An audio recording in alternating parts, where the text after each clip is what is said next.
Hello and welcome back to the Daily Defiant. I'm Jack, and here's a question. Why on earth, after misappropriating user funds and running a $32 billion crypto empire into the ground, is SBF still being given the time of day by mainstream media? That's what many in the cryptosphere are wondering after his two recent interviews. Thank you to AlgoFi for sponsoring this video. More on them later. Today, we're looking into Sam's most recent high-profile media appearances. The disgraced FTX founder Sam Bankman-Fried made his long-awaited appearance at the New York Times DealBook Summit yesterday.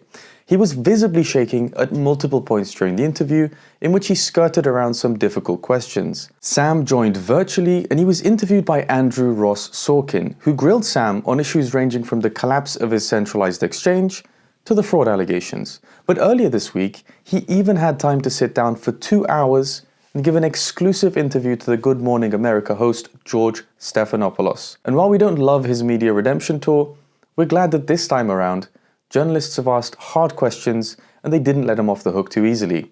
A far cry from the fluff pieces we've seen from the New York Times itself and some other publications. This book summit is a big deal, and this year's event was headlined by some huge names, including leaders like Mike Pence and Bibi Netanyahu, as well as business titans like Larry Fink. Even Mark Zuckerberg was there, and he apparently called in from the metaverse.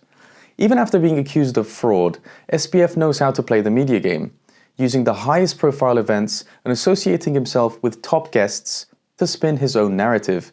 As much as many have enjoyed seeing him squirm in the interviewee chair, there's still one question looming. Is it right to still give him the star treatment? The answer probably lies in all the $2,400 tickets New York Times was able to sell for their event. Sam did have some interesting talking points. The TLDR is basically that he didn't have enough oversight, that there was a failure of risk management, that he takes focus drugs, that regulations are, quote, bullshit, and he eventually went on to say that he supports good journalism. We hear you, Sam. Thanks for acknowledging the hard work we do.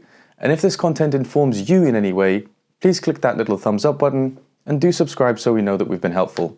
Now, there are many questions and only a few answers, and all of this matters because millions of crypto holders and investors got burnt, yet SBF is not in jail, nor it seems any closer to being prosecuted.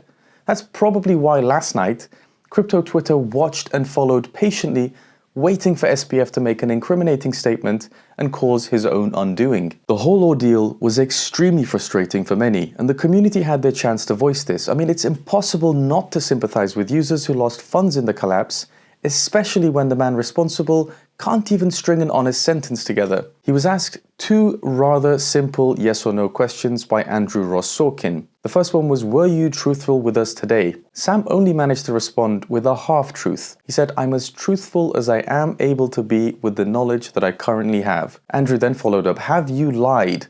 To which Sam responded with, there were times when I needed to be a marketer to portray FTX in as compelling a way as possible. In the other interview, Stephanopoulos also pressed for a straight answer on whether he knew that FTX depositor funds were being used by Alameda. He asked this in at least 3 different ways, and Bankman-Fried cleverly sidestepped the answer, saying that Alameda had a margin position with FTX that got too big. Maybe SBF is hoping to make the case that there wasn't outright theft. But let's not let these financial terms confuse anyone. By saying that Alameda had a margin position on FTX, what's implied there is that Alameda used FTX customer funds as collateral to make leverage bets on crypto. So what about now? What is Sam doing here? Is he being a marketer? Is he trying to pin this on negligence?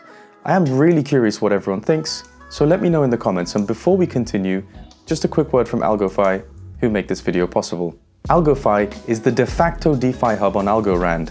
It offers a fast, affordable, and transparent alternative to black box exchanges and lenders amid the CeFi wreckage. AlgoFi's AMM stable swap lending market and community governance make it the one-stop shop for high-performance DeFi.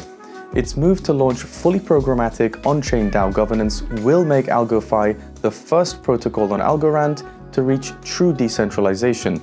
Trade and contribute to the future of open finance today at algofi.org. Another interesting interaction can be seen in the Good Morning America interview trailer. Sam's asked whether or not he knew personally that user funds were being used, for purposes beyond those which the users had agreed to, because if Sam knew, this is a breach of the user agreement and it could be reason to prosecute him. Let's take a look at Sam's response. I don't know of FTX deposits being used to pay off Alameda creditors. Are you,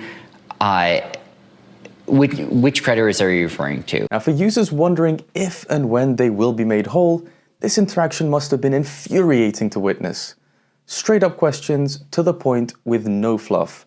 Sam's responses, on the other hand, were anything but.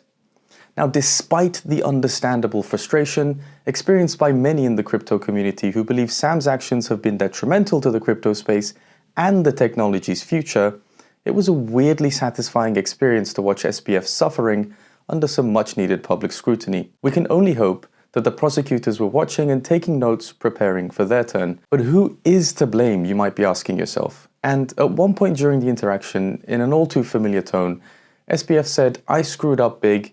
We have messed up big." But we have to wonder, is he really sorry, or is he just sorry that he got caught? And Andrew Ross Sorkin alluded to this in an interview, asking whether he hoped the bull market would have just continued for long enough to keep the scheme running. Many in crypto were not buying it either. Furious tweets flowed in about him being a serial liar and an enemy of the cryptosphere, and no wonder, because this is by no means the first time we've seen or heard Sam's apologies. Mike Novogratz, the CEO of Galaxy Digital, appeared on CNBC this morning and said it was delusional. Let's be really clear, Sam was delusional about what happened and his culpability in it.